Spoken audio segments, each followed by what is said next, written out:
사무실 문은 잠겨 있었습니다. 복도에 서서 문손잡이를 2번, 3번 당겨봤습니다. 꿈쩍도 하지 않았죠. 옆 사무실 직원이 나오다가 저를 봤습니다. 한 달 전에 짐 싸서 나갔다고 했습니다. 갑자기 나갔다고 했습니다. 저는 그 자리에서 한동안 움직이지 못했습니다. 발이 바닥에 붙은 것처럼 떼어지지 않았죠. 엘리베이터를 타고 내려와서 건물 앞 벤치에 앉았습니다. 로스앤젤레스 코리아타운 거리는 그날도 분주했습니다. 식당에서 기름 냄새가 흘러나왔고 사람들은 바쁘게 오갔습니다. 저는 그 풍경 속에서 혼자 멈춰 있었습니다. 평생 모은 4억 원이 사라졌다는 사실이 머릿속에서 맴돌았지만 실감이 나지 않았습니다. 실감이 나지 않는다는 게 오히려 더 무서웠죠. 저는 윤재복입니다. 올해 62입니다. 경기도 안산에서 35년을 공장 일로 먹고 살았습니다. 평범한 생산직으로 시작해서 40 중반에 공장장 자리까지 올랐습니다. 대단한 자리가 아니라는 건 압니다. 하지만 저한테는 그게 전부였습니다. 새벽 5시에 일어나 밤 9시에 퇴근하는 생활을 20년 넘게 해왔습니다. 주말에도 현장에 나갔고 명절에도 점검을 빠뜨린 적이 없었죠. 그렇게 쌓은 시간이 공장장이라는 자리였고 그렇게 아낀 돈이 4억 원이었습니다. 아내 이순옥은 그 시간 동안 말없이 기다려준 사람입니다. 올해 59입니다.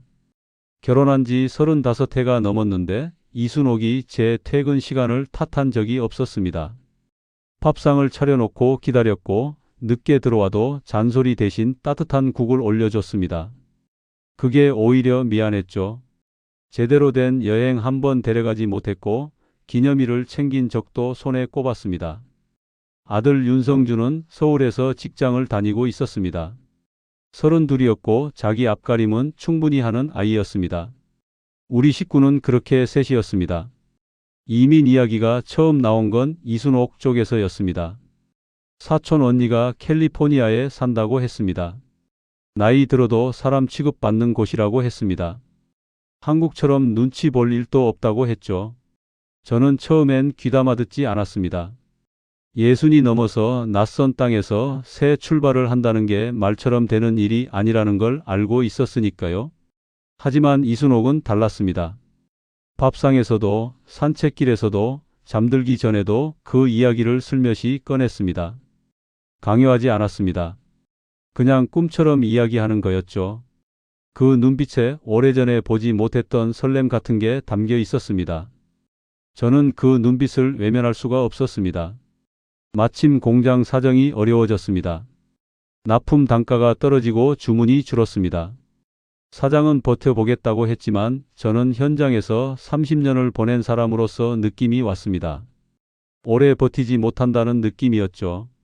희망퇴직 이야기가 나왔을 때 저는 고민 끝에 손을 들었습니다. 퇴직금과 그동안 모은 돈을 합치면 4억 원이었습니다. 넉넉하지는 않아도 새 출발을 할 수 있는 금액이었습니다. 적어도 그렇게 생각했습니다. 투자이민이라는 제도를 처음 알게 된 건 이민 정보를 찾아보다가였습니다. 일정 금액을 미국 현지 사업체에 투자하면 영주권을 받을 수 있다는 합법적인 방법이었습니다. 조건을 갖추면 몇 년 안에 영주권이 나온다고 했습니다. 관련 카페에서 박성훈이라는 사람을 소개받았습니다.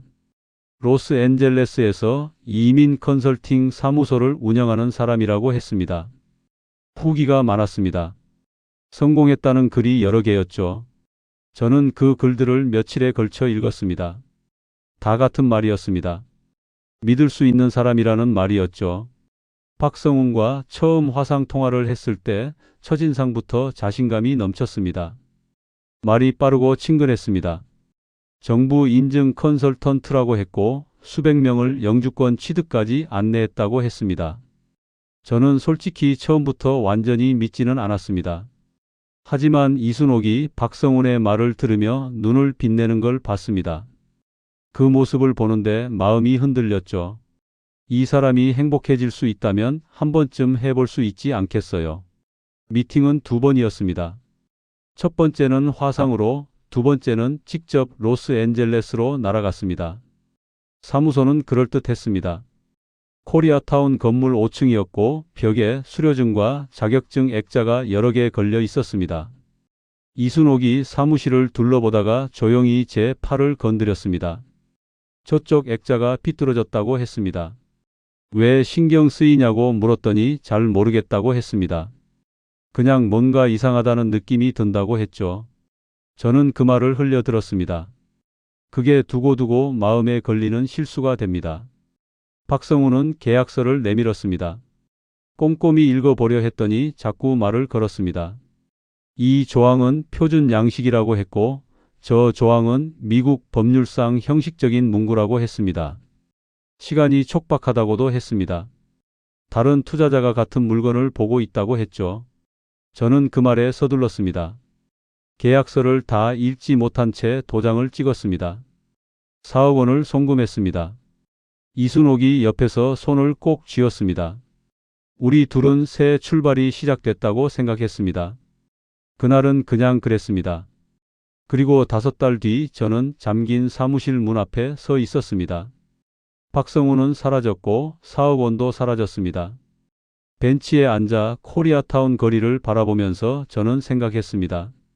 어디서부터 잘못된 건지, 무엇을 놓친 건지, 왜 이순옥의 말을 흘려들은 건지 생각할수록 머릿속이 하얘졌습니다. 공장에서 30년을 일하면서 단 한 번도 이렇게 무너진 적이 없었습니다. 기계가 멈추면 고치면 됐고 공정이 틀어지면 바로잡으면 됐습니다. 하지만 이건 달랐습니다. 되돌릴 방법이 없었죠. 저는 한참을 그 벤치에 앉아 있었습니다. 일어날 수가 없었습니다. 다리에 힘이 없는 게 아니라 일어날 이유를 찾는 데 시간이 걸렸습니다. 한국으로 돌아오는 비행기 안에서 저는 한숨도 자지 못했습니다. 12시간 넘는 비행 내내 눈을 감았지만 잠이 오지 않았습니다. 창밖은 어두웠고 기내는 조용했습니다. 이순옥은 옆자리에서 눈을 감고 있었습니다. 자는 건지 깨어 있는 건지 알 수 없었죠. 저는 이순옥한테 말을 걸지 못했습니다. 무슨 말을 해야 할지 몰랐습니다. 미안하다는 말은 너무 작았고 괜찮을 거라는 말은 거짓말이었습니다. 그래서 그냥 가만히 있었습니다. 35년을 같이 산 부부였지만 그날 밤은 그 시간이 무색하게 느껴졌습니다. 집에 도착한 건 새벽이었습니다. 안산 반지하 전셋집이었습니다. 이민을 준비하면서 살림을 많이 줄여놓은 터라 집 안이 허전했습니다. 캐리어를 내려놓고 불을 켰습니다. 이순옥은 부엌으로 들어갔습니다. 한참 만에 따뜻한 물 한 잔을 들고 나왔습니다. 저한테 건넸습니다. 아무 말 없이 건넸죠. 저는 받아서 마셨습니다. 목이 뜨거웠습니다. 눈물이 나올 것 같았지만 참았습니다. 60이 넘은 남자가 할 수 있는 거라고는 그게 전부였습니다. 이순옥한테 말한 건 다음 날 아침이었습니다. 밥상 앞에 마주 앉아서 천천히 말했습니다. 박성훈이 사라졌다고 했습니다. 사무실이 비어 있었다고 했습니다. 돈을 되찾을 방법이 지금으로서는 없다고 했습니다. 이순옥은 밥을 먹다가 젓가락을 내려놓았습니다. 그리고 아무 말도 하지 않았습니다. 저를 한참 바라보다가 방으로 들어갔습니다. 문을 닫았습니다. 저는 거실에 혼자 앉아 있었습니다. 방 안에서 아무 소리도 나지 않았습니다. 울음소리도 없었습니다. 그 조용함이 더 무거웠죠. 소리 내어 우는 슬픔보다 소리 없이 삼키는 슬픔이 더 깊다는 걸 그날 처음 알았습니다. 경찰에 신고했습니다. 담당 경찰관은 박성훈이 미국에서 활동한 사람이라 국내 수사가 어렵다고 했습니다. 변호사를 알아봤습니다. 미국 현지에서 민사소송을 진행하려면 착수금만 수천만 원이 든다고 했습니다. 그 돈이 없었습니다. 소송을 걸 돈이 없는 상황에서 사기당한 돈을 되찾겠다는 건 사실상 불가능했습니다. 저는 현실을 받아들이는데 며칠이 걸렸습니다. 공장에서 30년을 일하면서 문제가 생기면 반드시 해결책이 있다고 믿어왔는데 이번엔 해결책이 없었습니다. 그 사실을 인정하는 게 가장 힘들었습니다. 사흘째 되던 날 저녁이었습니다. 이순옥이 방에서 나왔습니다. 밥상을 차렸습니다. 된장찌개였습니다. 아무 말 없이 앉아서 밥을 먹었습니다. 그리고 식사가 끝날 무렵 이순옥이 입을 열었습니다. 미국으로 가자고 했습니다. 저는 숟가락을 내려놓았습니다. 무슨 말이냐고 물었습니다. 이순옥은 차분했습니다. 어차피 한국에 남아 있어도 지금 가진 게 없다고 했습니다. 전셋집이었고 퇴직금은 이미 사라졌습니다. 남은 건 생활비 몇백만 원이 전부였습니다. 거기 가서 일이라도 하면서 방법을 찾아보자고 했습니다.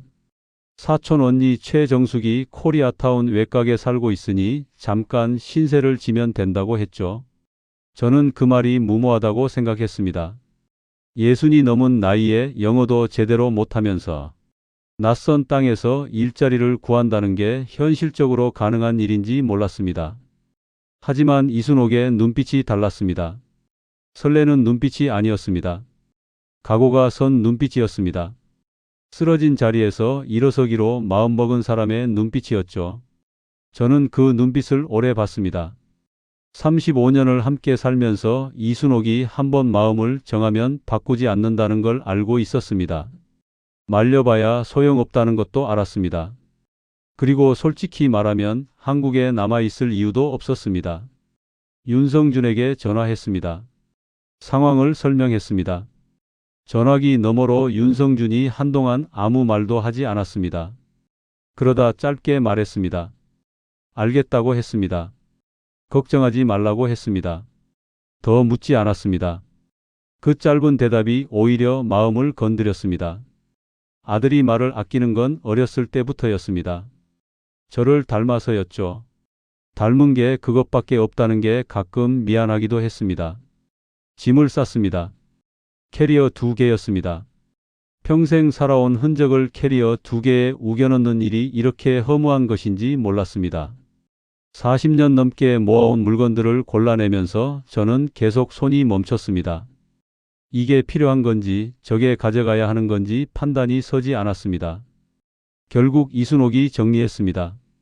빠르고 단호하게 정리했습니다. 이순옥은 원래 그런 사람이었습니다. 감정에 오래 머물지 않는 사람이었죠. 슬픔도 그랬고 기쁨도 그랬습니다. 느끼되 붙잡지 않는 사람이었습니다. 그게 부러웠습니다. 공항에 나온 건 윤성준 혼자였습니다. 이른 아침이었습니다. 윤성준은 아무 말 없이 캐리어를 들어줬습니다. 이순옥을 안아줬습니다. 저한테는 손을 내밀었습니다. 악수를 했습니다. 윤성준의 손이 단단했습니다. 언제 이렇게 컸는지 몰랐습니다. 출국장 앞에서 돌아봤더니 윤성준이 서서 우리를 보고 있었습니다. 손을 흔들지 않았습니다. 그냥 서 있었습니다. 저도 손을 흔들지 않았습니다. 눈만 마주쳤습니다. 그걸로 충분했습니다. 비행기가 이륙하고 나서 이순옥이 말했습니다. 잘 될 거라고 했습니다. 단정적으로 말했습니다. 왜 그렇게 생각하냐고 물었습니다. 이순옥은 우리가 이것보다 더 나쁜 상황을 겪은 적이 없으니까 이제부터는 나아질 일만 남았다고 했습니다. 저는 그 논리가 맞는 건지 몰랐습니다. 하지만 반박할 수도 없었습니다. 창밖으로 구름이 보였습니다. 한국이 멀어지고 있었습니다. 저는 눈을 감았습니다. 이번에는 잠이 왔습니다. 아마도 이순옥이 옆에 있어서였을 겁니다. 로스앤젤레스 공항에 내렸을 때 공기부터 달랐습니다. 건조하고 따뜻했습니다. 한국의 겨울 냄새와는 전혀 달랐죠. 입국장을 빠져나오니 최정숙이 기다리고 있었습니다. 이순옥 사촌 언니였습니다. 60 초반이었고 작은 체구에 웃음이 많은 사람이었습니다. 이순옥을 보자마자 손을 잡았습니다. 말보다 손을 먼저 내미는 사람이었죠. 저한테도 고생했다고 했습니다. 별말 아닌데 그 말이 목을 건드렸습니다.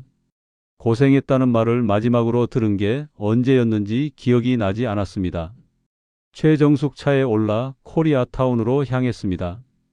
고속도로 위로 로스앤젤레스 야경이 펼쳐졌습니다. 불빛이 넓고 많았습니다. 끝이 없을 것처럼 이어졌죠. 화려했지만 낯설었습니다. 저는 창밖을 보면서 생각했습니다. 이 도시가 우리를 받아줄 것인지 아니면 그냥 삼켜버릴 것인지 알 수 없었습니다. 차 안에서 셋이 별 말이 없었습니다. 최정숙이 가끔 코리아타운 이야기를 꺼냈고 이순옥이 짧게 받았습니다. 저는 그냥 듣고만 있었습니다. 최정숙 집은 코리아타운 외곽의 작은 아파트였습니다. 방 2개짜리였는데 한 방을 내어줬습니다. 좁았지만 깨끗했습니다. 이순옥은 짐을 풀면서도 미안하다는 말을 반복했습니다. 최정숙은 손을 저었습니다. 가족끼리 이러면 안 된다고 했습니다. 그 말이 고마우면서도 무거웠죠. 오래 신세를 질 수는 없었습니다. 며칠 안에 일자리를 찾아야 했습니다. 그게 지금 제가 할 수 있는 유일한 일이었습니다. 첫 주부터 움직였습니다. 코리아타운 한인 커뮤니티 게시판을 뒤졌습니다. 식당, 마트, 세탁소, 건물 청소. 제가 할 수 있는 일들이었습니다. 영어가 문제였습니다. 간단한 의사소통은 됐지만 면접을 보거나 서류를 작성하는 건 어려웠습니다. 코리아타운 안에서 일자리를 찾는 게 현실적이었습니다. 나이 60이 넘은 한국 남자를 선뜻 써주겠다는 곳이 많지 않았습니다.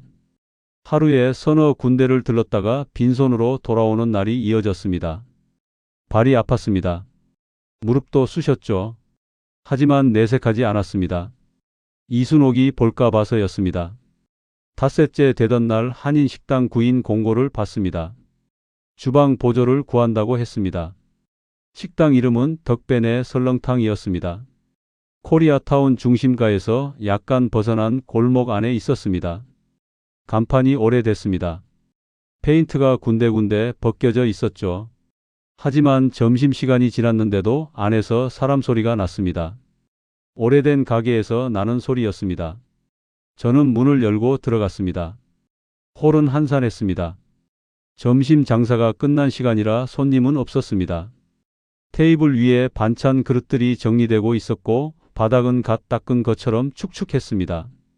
주방 쪽에서 인기척이 나더니 남자가 나왔습니다.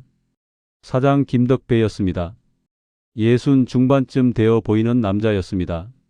체격이 크고 목소리가 낮았습니다. 눈빛이 날카로웠죠. 사람을 한번 보면 꿰뚫어 보는 것 같은 눈이었습니다. 그 눈이 저를 위아래로 훑었습니다. 나이가 몇이냐고 물었습니다. 62이라고 했습니다. 주방 일 해본 적 있냐고 물었습니다. 없다고 했습니다. 숨기지 않았습니다. 공장 관리 일을 30년 했다고 했습니다. 김덕배는 잠시 저를 바라봤습니다. 그러다 혼잣말처럼 짧게 중얼거렸습니다. 눈빛이 살아있네 라고 했습니다. 무슨 뜻인지 그때는 몰랐습니다. 김덕배는 내일부터 나오라고 했습니다. 저는 고개를 숙였습니다. 나오는 길에 아내도 같이 써줄 수 있냐고 물었습니다. 홀 서빙이 필요하긴 하다고 했습니다. 내일 같이 데려오라고 했죠. 숙소로 돌아와 이순옥에게 말했습니다. 이순옥은 잘 됐다고 했습니다. 목소리는 담담했지만 얼굴이 조금 밝아 보였습니다. 최정숙이 저녁을 차려줬습니다. 된장찌개와 김치였습니다. 오랜만에 제대로 된 한국 음식이었습니다. 셋이 앉아서 먹는데 최정숙이 말했습니다. 덕배네 설렁탕이면 좋은데 걸린 거라고 했습니다. 오래된 집이라고 했습니다. 코리아타운에서 20년 넘은 가게라고 했죠. 저는 그 말을 들으면서 내일 어떻게 될지 생각했습니다. 잘할 수 있을지 몰랐습니다. 하지만 못한다고 생각하지는 않았습니다. 첫날 출근은 아침 7시였습니다. 설렁탕 육수를 새벽부터 우려내는 식당이라 준비 시간이 길었습니다. 주방장은 40대 초반의 조선족 남자 한광철이었습니다. 말수가 적고 동작이 빠른 사람이었습니다. 저를 보고 짧게 고개를 끄덕였습니다. 인사는 그게 전부였죠. 저는 한광철 옆에서 설거지를 하고 재료를 씻고 행주를 빨았습니다. 처음 잡은 행주가 어색했습니다. 손이 어디에 있어야 하는지 몰랐습니다. 공장에서 30년을 일하면서 이런 일을 해본 적이 없었으니까요. 손이 서툴렀습니다. 그릇을 떨어뜨릴 뻔했습니다. 한광철이 받는지 안 받는지 모르겠습니다. 아무 말이 없었습니다. 이순옥은 홀에서 서빙을 했습니다.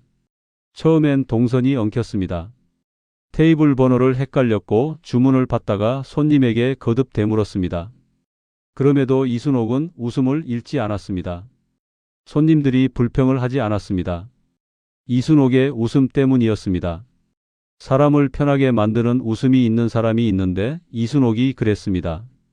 타고난 거였죠. 퇴근하면서 이순옥이 말했습니다.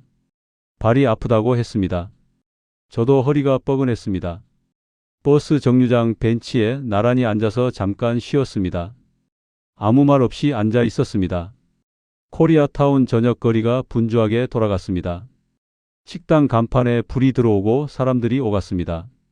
저는 그 풍경을 보면서 생각했습니다. 여기서 살아남는 사람들은 다 이렇게 시작했겠구나 싶었습니다. 밑바닥에서 시작해서 매일 조금씩 올라온 사람들이겠구나 싶었죠. 부끄럽지 않았습니다. 오히려 오기 같은 게 생겼습니다. 이 도시가 저를 삼키게 내버려 두지는 않겠다는 생각이었습니다. 김덕배는 처음엔 무뚝뚝했습니다. 칭찬을 하지 않았습니다. 잘한다는 말도 없었고 수고한다는 말도 없었습니다. 실수를 하면 짧게 지적하고 넘어갔습니다. 다그치거나 소리를 지르지는 않았죠. 감정을 드러내지 않는 사람이었습니다. 그 방식이 저는 오히려 편했습니다. 저 역시 감정을 겉으로 드러내는 편이 아니었으니까요. 공장에서 30년을 일하면서 감정보다 결과로 말하는 사람들과 살아왔습니다. 김덕배가 그런 사람이었습니다. 비슷한 구석이 있는 사람이라는 느낌이 첫 주부터 들었습니다. 일주일이 지나면서 김덕배가 저를 보는 눈이 조금씩 달라졌습니다. 어느 날 주방에서 재료를 정리하는데 김덕배가 옆에 서서 잠시 지켜봤습니다. 아무 말도 하지 않고 보다가 들어갔습니다. 나중에 한광철이 짧게 말했습니다. 사장이 보기 드문 사람이라고 했다고 했습니다. 칭찬인지 아닌지 모를 말이었지만 저는 칭찬으로 들었습니다. 공장 일이 몸에 배어서 그런지 정리정돈과 동선 파악이 자연스럽게 됐습니다. 어디에 뭐가 있어야 하는지, 어떤 순서로 움직여야 효율적인지 몸이 먼저 알았습니다. 30년이 그냥 쌓인 게 아니었습니다. 한광철은 처음엔 저를 불편해했습니다. 나이 많은 사람이 갑자기 옆에 들어온 게 껄끄러웠겠죠. 주방은 오래 일한 사람이 흐름을 쥐는 곳인데 낯선 사람이 끼어든 셈이었으니까요. 저는 한광철의 방식에 끼어들지 않았습니다. 시키는 것만 했습니다. 물어볼 때만 물었습니다. 한 달쯤 지나면서 한광철이 먼저 말을 건네기 시작했습니다.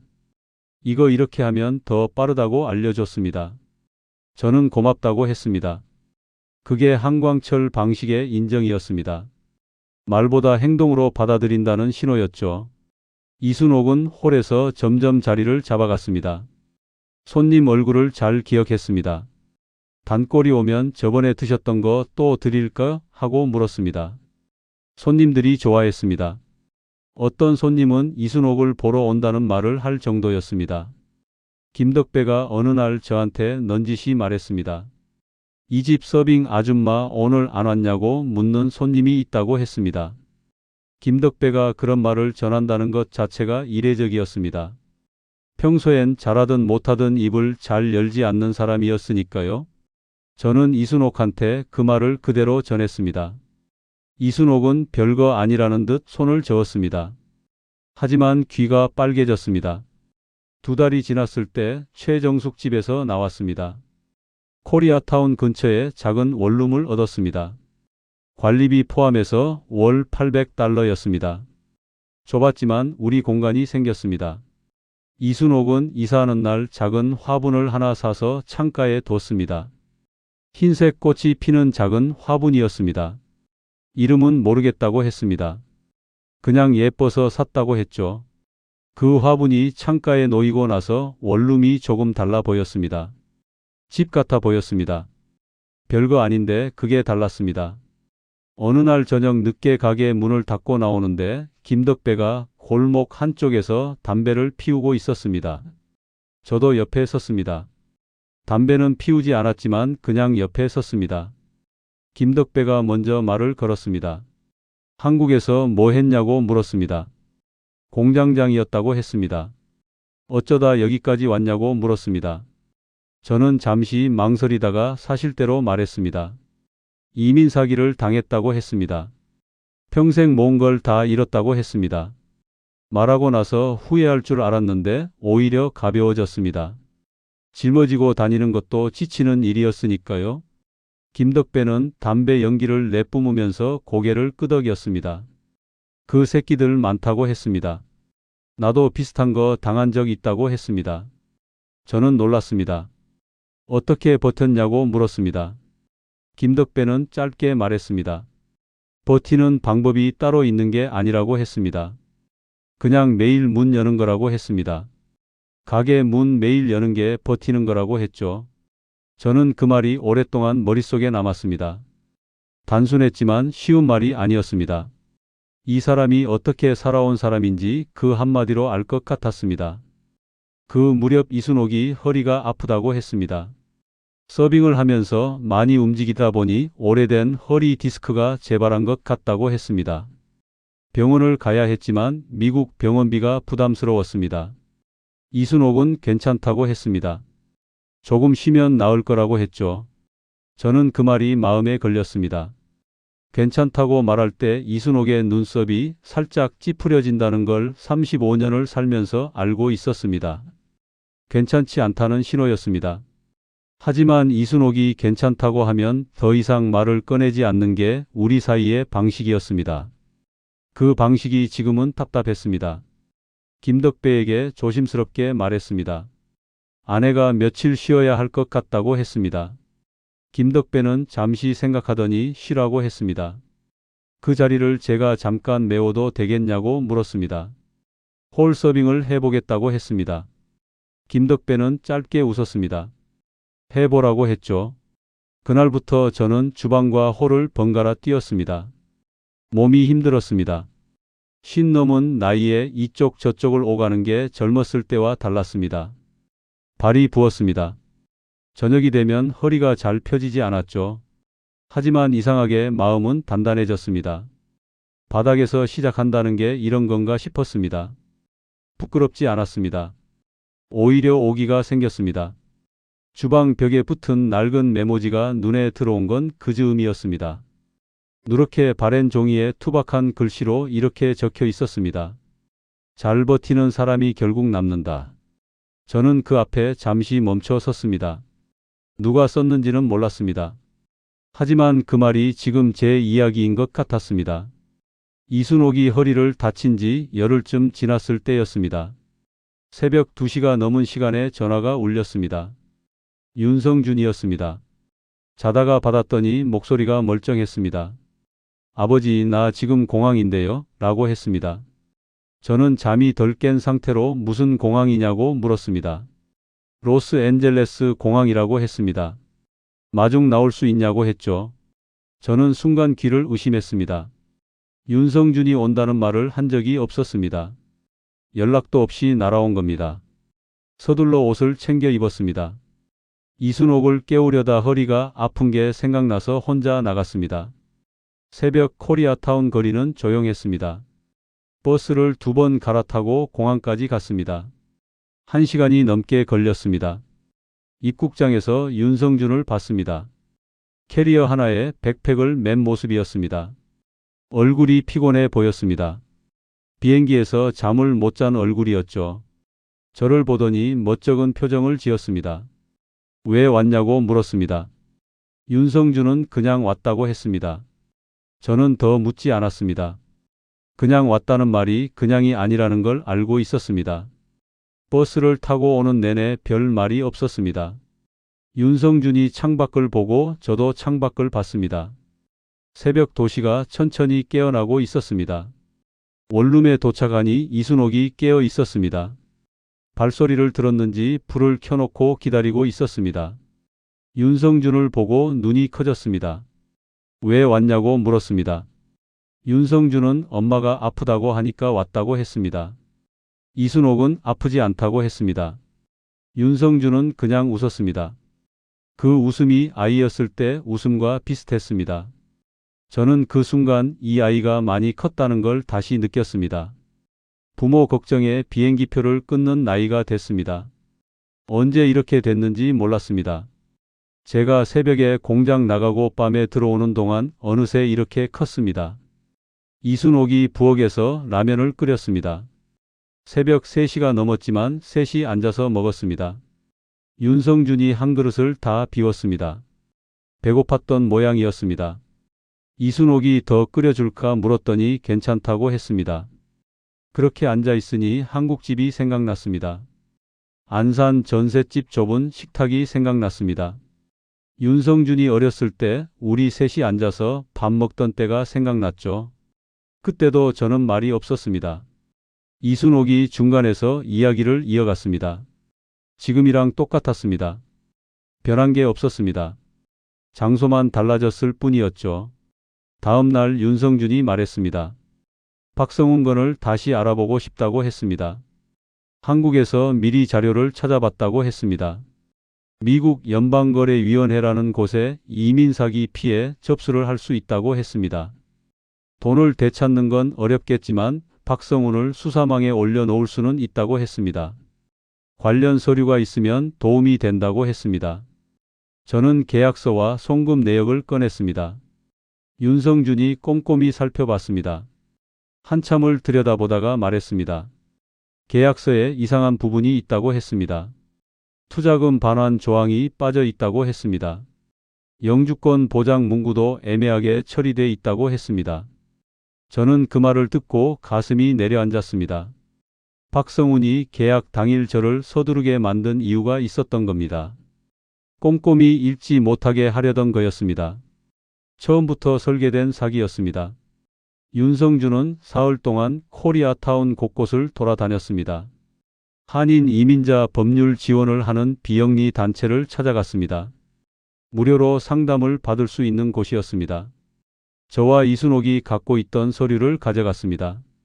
담당자가 꼼꼼히 살펴보고 나서 말했습니다. 박성훈의 피해자가 저희만이 아니라고 했습니다. 비슷한 수법으로 여러 명을 속인 사람이라고 했습니다. 연방거래위원회에 신고를 접수하면 수사에 포함될 수 있다고 했습니다. 윤성준이 대신 서류를 작성했습니다. 영어로 된 서류였는데 막힘없이 써내려갔습니다. 저는 그 모습을 옆에서 바라봤습니다. 이 아이가 이걸 위해 날아온 거였습니다. 이순옥이 그날 밤 말했습니다. 처음에 사무실 액자가 삐뚤어진 게 왜 신경 쓰였는지 이제 알겠다고 했습니다. 뭔가 꾸며놓은 것 같은 느낌이 들었다고 했습니다. 처음부터 가짜였다는 걸 몸이 먼저 알아챈 거라고 했죠. 저는 아무 말도 하지 않았습니다. 그때 이순옥의 말을 흘려들은 게 두고두고 마음에 걸렸습니다. 4억 원과 맞바꾼 후회였습니다. 하지만 이미 지난 일이었습니다. 지금 할 수 있는 걸 하는 게 맞았습니다. 윤성준은 2주를 머물다 돌아갔습니다. 떠나는 날 공항까지 둘이 나갔습니다. 이순옥은 허리 때문에 두고 왔습니다. 출국장 앞에서 윤성준이 저한테 말했습니다. 아버지 잘못이 아니라고 했습니다. 나쁜 사람한테 당한 거라고 했습니다. 저는 고개를 끄덕였습니다. 그 말이 필요했던 것 같았습니다. 스스로한테 계속 뭘 잘못한 거냐고 묻고 있었으니까요. 판단력이 흐려진 건지 욕심이 앞선 건지 이순옥 말을 왜 흘려들었는지 그 자책이 잠들기 전마다 올라왔습니다. 윤성준의 한마디가 그걸 조금 내려앉혀줬습니다. 윤성준은 돌아서면서 제 어깨를 한번 두드렸습니다. 말은 없었습니다. 저도 말을 하지 않았습니다. 그걸로 충분했습니다. 윤성준이 출국장 안으로 사라지고 나서 저는 한동안 그 자리에 서 있었습니다. 공항 안이 사람들로 가득했습니다. 어딘가로 떠나는 사람, 누군가를 기다리는 사람, 서둘러 지나가는 사람. 다들 각자의 이유로 바빴습니다. 저는 그 사람들 사이에서 조용히 돌아섰습니다. 버스 정류장으로 걸어가면서 생각했습니다. 아들이 왔다 갔습니다. 서류를 넣었습니다. 할 수 있는 걸 했습니다. 이제 남은 건 버티는 거였습니다. 매일 문 여는 거였습니다. 김덕배가 했던 그 말이 다시 떠올랐습니다. 윤성준이 돌아간 뒤로 저와 이순옥은 다시 식당 일로 돌아갔습니다. 이순옥의 허리는 열흘 넘게 쉬고 나서 조금 나아졌습니다. 병원 대신 한의원을 찾았습니다. 코리아타운에 침을 놓아주는 한의원이 있었습니다. 한국보다는 비쌌지만 미국 병원에 비하면 감당할 수 있는 금액이었습니다. 이순옥은 침을 맞은 날 저녁에 허리가 좀 펴진다고 했습니다. 저는 다행이라고 생각했습니다. 이순옥이 아프면 저는 마음이 제 속도로 돌아가지 않았습니다. 몸이 힘든 것보다 이순옥이 힘든 게 더 힘들었습니다. 35년을 같이 살면서 생긴 감각이었습니다. 말로 설명하기 어려운 감각이었죠. 식당 일은 단순한 것 같아도 익힐수록 깊이가 있었습니다. 육수를 우려내는 시간, 고기를 삶는 불 조절, 재료 손질 순서. 처음엔 그냥 따라하기 바빴는데 석 달이 지나면서 흐름이 보이기 시작했습니다. 언제 재료를 미리 꺼내야 하는지, 어떤 시간대에 어떤 준비를 해두어야 하는지. 공장에서 공정을 관리하던 눈이 식당에서도 작동했습니다. 한광철이 알려주지 않아도 옆에서 보고 익혔습니다. 한광철은 어느 날 저를 보면서 짧게 말했습니다. 손은 느린데 실수가 없다고 했습니다. 칭찬인지 아닌지 모를 말이었지만 저는 칭찬으로 들었습니다. 실수가 없다는 건 공장 일을 할 때도 제가 가장 중요하게 여겼던 부분이었으니까요. 이순옥은 홀에서 점점 자기 방식을 만들어갔습니다. 단골 손님들이 이순옥을 찾았습니다. 이 집 서빙 아줌마 오늘 안 왔냐고 묻는 손님도 있었다고 김덕배가 또 넌지시 말해줬습니다. 두 번째로 그런 말을 전하는 거였습니다. 김덕배가 그런 말을 두 번 한다는 건 보통 일이 아니었습니다. 이순옥이 홀에서 자리를 잡았다는 뜻이었습니다. 이순옥은 손님의 얼굴을 기억하는 것에서 그치지 않았습니다. 오늘 표정이 안 좋아 보인다며 말을 건네기도 했고 오랜만에 오신 분한테는 그동안 잘 지내셨냐고 물었습니다. 그게 자연스러웠습니다. 꾸민 게 아니었습니다. 이순옥은 원래 사람에게 관심이 많은 사람이었습니다. 그 무렵 주방 한켠에 붙어 있는 메모 하나가 눈에 들어왔습니다. 오래된 종이였습니다. 누렇게 바랜 걸 보면 붙인 지 꽤 된 것 같았습니다. 첫날부터 거기 있었는데 바빠서 제대로 보지 못했습니다. 잘 버티는 사람이 결국 남는다. 글씨가 투박했습니다. 볼펜으로 눌러 쓴 것 같았는데 획이 굵고 단호했습니다. 저는 그 메모 앞에 한참 서 있었습니다. 버티는 게 전부인 시절이 있다는 걸 그 메모가 말해주는 것 같았습니다. 거창한 말이 아니었습니다. 그냥 버텨라, 그게 전부였습니다. 그런데 그게 지금 제 상황에 가장 정확하게 맞는 말이었습니다. 김덕배에게 그 메모 누가 붙였냐고 물었습니다. 김덕배는 자기가 붙였다고 했습니다. 한국에서 처음 이민 왔을 때 적은 거라고 했습니다. 그때 김덕배도 맨몸으로 왔다고 했습니다. 처음엔 접시 닦으면서 시작했다고 했죠. 저는 그 말에 놀랐습니다. 지금은 20년 넘은 가게 사장인데 접시 닦기부터 시작했다는 게 쉽게 그려지지 않았습니다. 어떻게 여기까지 왔냐고 물었습니다. 김덕배는 별것 없다고 했습니다. 그냥 안 나간 거라고 했습니다. 떠난 사람들은 다 이유가 있었는데 자기는 그냥 안 나갔다고 했죠. 그 말이 단순했습니다. 하지만 단순한 말에 긴 시간이 담겨 있었습니다. 저는 그날 이후 김덕배를 다르게 봤습니다. 저는 그날부터 식당 일을 다른 눈으로 봤습니다. 단순히 생계를 위한 일이 아니라 배우는 과정이라고 생각하기 시작했습니다. 육수 맛이 왜 날마다 조금씩 다른지, 손님이 많은 시간대와 한산한 시간대의 흐름이 어떻게 다른지, 재료를 어떤 순서로 발주해야 낭비가 없는지, 공장을 관리하던 눈으로 식당을 들여다보니 보이는 게 달랐습니다. 공장이나 식당이나 결국은 흐름을 읽는 일이었습니다. 어디서 막히는지, 어디서 새는지, 어디를 채워야 하는지, 그걸 읽는 사람이 오래 남는 사람이었습니다. 이순옥도 느낀 게 있었던 것 같습니다. 어느 날 퇴근길에 말했습니다. 이 식당에서 배울 게 많다고 했습니다. 손님이 왜 다시 오는지, 어떤 서비스가 기분 좋게 만드는지 알 것 같다고 했습니다.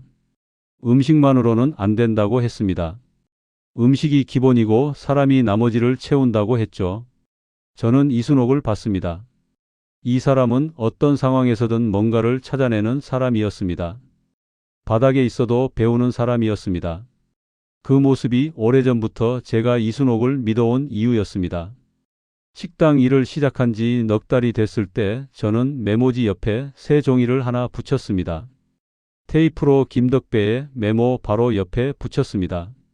거기엔 이렇게 적었습니다. 오늘도 문을 열었습니다.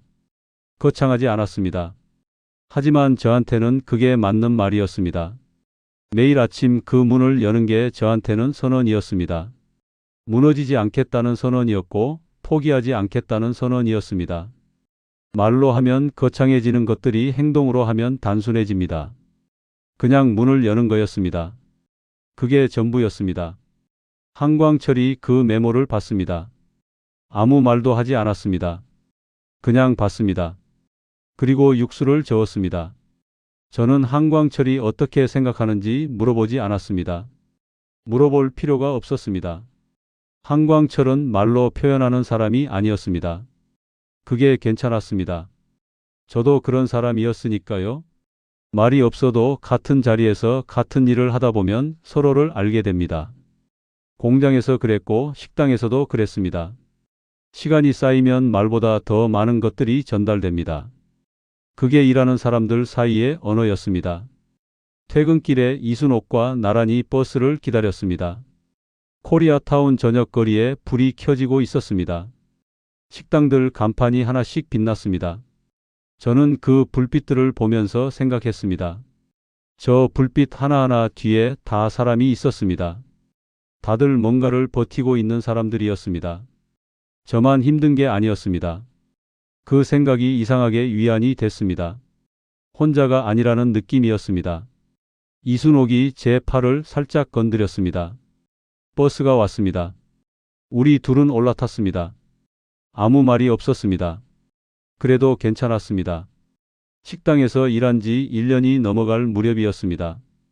어느 날 김덕배가 평소보다 일찍 들어왔습니다. 오전 6시가 채 안 된 시간이었습니다. 저는 이미 육수솥 앞에 있었는데 김덕배가 들어오는 걸 보고 이상하다는 생각이 들었습니다. 김덕배는 보통 7시 넘어서 나타났습니다. 얼굴빛이 좋지 않았습니다. 무언가를 오래 생각한 사람의 얼굴이었습니다. 잠을 제대로 못 잔 것 같기도 했죠. 저는 이상하다는 생각이 들었지만 물어보지 않았습니다. 김덕배는 그런 사람이었습니다. 먼저 물어보면 오히려 입을 닫는 사람이었으니까요. 때를 기다리는 게 맞았습니다. 점심 장사가 끝나고 홀이 조용해졌을 때였습니다. 김덕배가 저를 불렀습니다. 잠깐 앉자고 했습니다. 홀 한쪽 테이블에 마주 앉았습니다.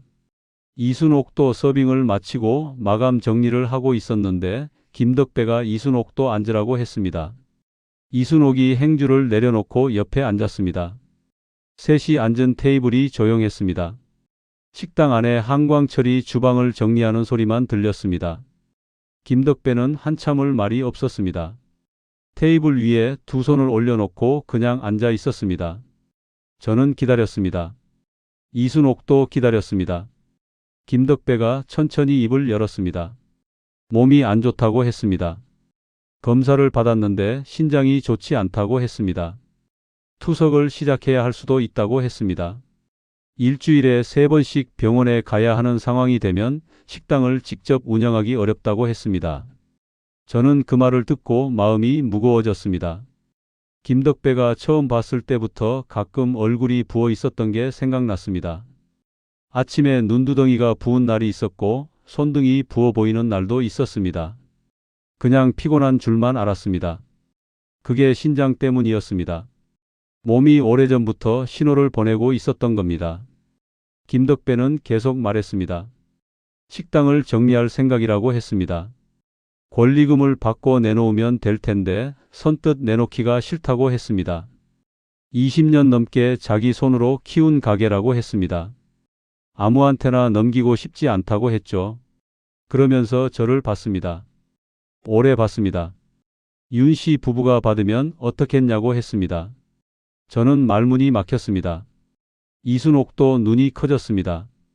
예상하지 못한 말이었습니다. 꿈에도 생각하지 못했던 말이었죠. 김덕배는 말했습니다. 처음에 윤 씨를 봤을 때 눈빛이 살아있다고 생각했다고 했습니다. 그게 그냥 한 말이 아니었다고 했습니다. 살아있는 눈빛을 가진 사람은 어떤 상황에서도 무너지지 않는다고 했습니다. 지난 1년을 보면서 그 생각이 맞았다는 걸 확인했다고 했습니다. 말이 없어도 움직임이 정직한 사람이라는 걸 알았다고 했습니다. 권리금은 시세보다 낮게 받겠다고 했습니다. 대신 조건이 하나 있다고 했습니다. 가게 이름은 바꾸지 말아달라고 했습니다. 덕변의 설렁탕이라는 이름을 그대로 유지해 달라고 했죠. 저는 이순옥을 봤습니다. 이순옥이 저를 봤습니다. 말이 필요 없었습니다.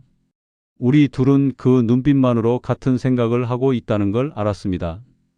35년을 같이 살면서 생긴 감각이었습니다. 말보다 먼저 통하는 게 있었습니다. 저는 김덕배에게 말했습니다. 받겠다고 했습니다. 이름도 지키겠다고 했습니다. 김덕배는 고개를 끄덕였습니다.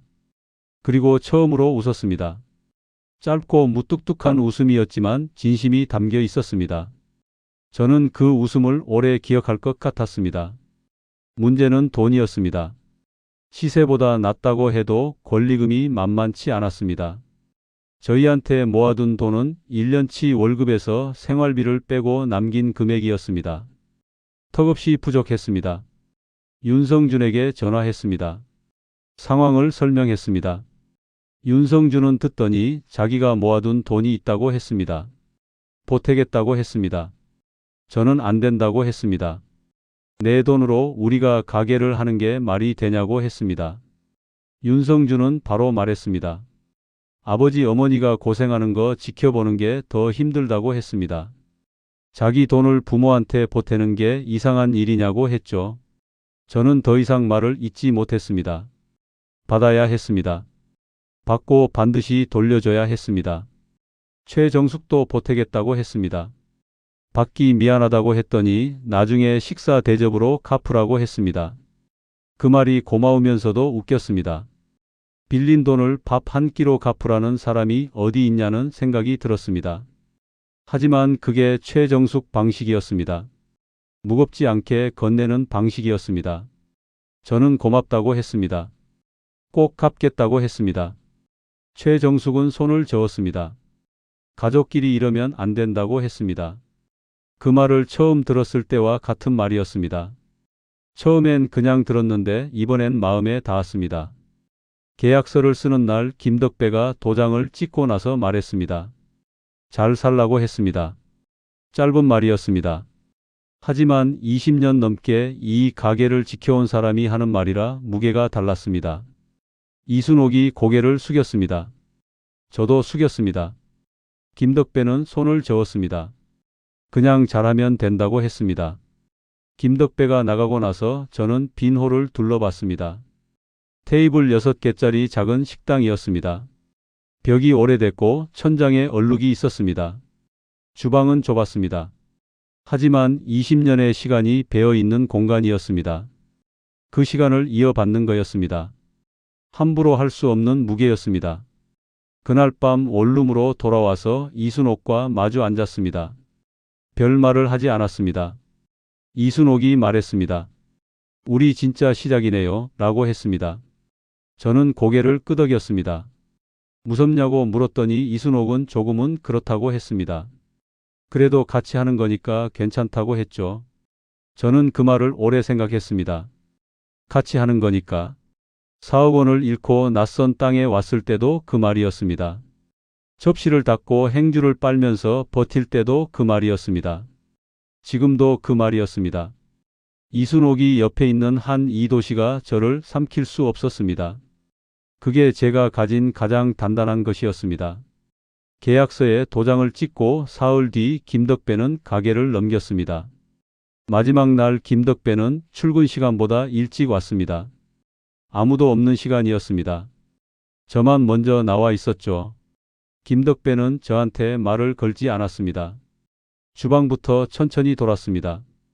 육수 솥을 손으로 한번 두드렸습니다. 재료 선반을 눈으로 훑었습니다. 칼이 걸린 자리, 도마가 놓인 자리, 국자가 꽂힌 자리. 그 하나하나를 오래 봤습니다. 그리고 홀로 나왔습니다. 테이블을 손바닥으로 쓸었습니다. 의자를 한번 잡았다 놓았습니다. 벽에 붙은 메모지 앞에서 가장 오래 섰습니다. 잘 버티는 사람이 결국 남는다고 적힌 그 종이 앞에서 한참을 서 있다가 그냥 나갔습니다. 뒷모습을 보면서 저는 이 가게가 이 사람한테 어떤 의미였는지 느꼈습니다. 20년의 시간이 저 뒷모습에 담겨 있었습니다. 함부로 받으면 안 된다는 생각이 다시 들었습니다. 한광철은 남았습니다. 새 주인이 누구든 자기는 계속 일하겠다고 했습니다. 저는 고마웠습니다. 한광철이 없으면 주방이 당장 돌아가지 않았으니까요. 한광철은 조건이 하나 있다고 했습니다. 육수 레시피는 자기 방식대로 유지해 달라고 했습니다. 이 집 맛은 이 육수에서 나오는 거라고 했습니다. 저는 당연하다고 했습니다. 잘하고 있는 걸 굳이 바꿀 이유가 없었습니다. 한광철은 고개를 끄덕이고 다시 주방으로 들어갔습니다. 그게 한광철식 악수였습니다. 말 대신 움직임으로 마무리하는 방식이었죠. 첫날 문을 여는데 손이 떨렸습니다. 이순옥도 긴장한 게 보였습니다. 홀을 정리하면서 같은 자리를 2번 닦았습니다.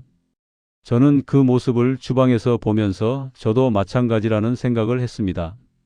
오픈 시간이 됐습니다. 이순옥이 문을 열었습니다. 그리고 깊게 숨을 한번 들이쉬었습니다. 저는 그 모습을 봤습니다. 이 사람이 로스앤젤레스 공항에 내리던 날부터 지금까지 버텨온 시간이 그 한 호흡에 담겨 있었습니다. 저는 주방으로 돌아갔습니다. 할 일이 있었습니다. 첫 손님이 들어왔습니다. 50대 남자였습니다. 혼자였습니다. 설렁탕 한 그릇을 시켰습니다. 이순옥이 주문을 받아 주방에 넣었습니다. 한광철이 움직였습니다. 저는 옆에서 그릇을 준비했습니다. 뜨거운 육수가 그릇에 담겼습니다. 흰 국물에서 김이 올라왔습니다. 이순옥이 들고 나갔습니다. 손님이 숟가락을 들었습니다. 한 숟갈 떴습니다. 저는 주방에서 그 모습을 훔쳐봤습니다. 손님이 특별한 반응을 하지는 않았습니다. 그냥 먹었습니다. 하지만 그 평범한 모습이 그날은 대단하게 느껴졌습니다. 우리 가게에서 나간 첫 번째 설렁탕이었으니까요. 점심이 지나고 저녁이 됐습니다. 큰 사고 없이 하루가 끝났습니다. 이순옥이 마감 정리를 하면서 매출을 물었습니다. 저는 계산해서 말해줬습니다. 이순옥은 잠시 생각하더니 괜찮다고 했습니다. 저도 그렇게 생각했습니다. 첫날 치고는 나쁘지 않았습니다. 불을 끄고 나오면서 가게 간판을 올려다 봤습니다. 덕변의 설렁탕이라고 쓰인 간판이었습니다. 페인트가 군데군데 벗겨진 오래된 간판이었습니다. 하지만 그날은 그 간판이 달라 보였습니다. 우리 가게였습니다. 그 2 글자가 실감나지 않으면서도 가슴 어딘가가 뜨거워지는 느낌이었습니다. 눈물이 나올 것 같았지만 참았습니다. 이순옥이 옆에 있었으니까요. 이순옥 앞에서는 참는 게 버릇이었습니다. 초반 2달은 쉽지 않았습니다. 단골 손님들이 왜 김 사장은 안 보이냐고 물었습니다. 저는 사정이 생겨서 쉬고 있다고 했습니다. 손님들은 아쉬운 표정을 지었습니다. 일부는 그냥 나가기도 했습니다.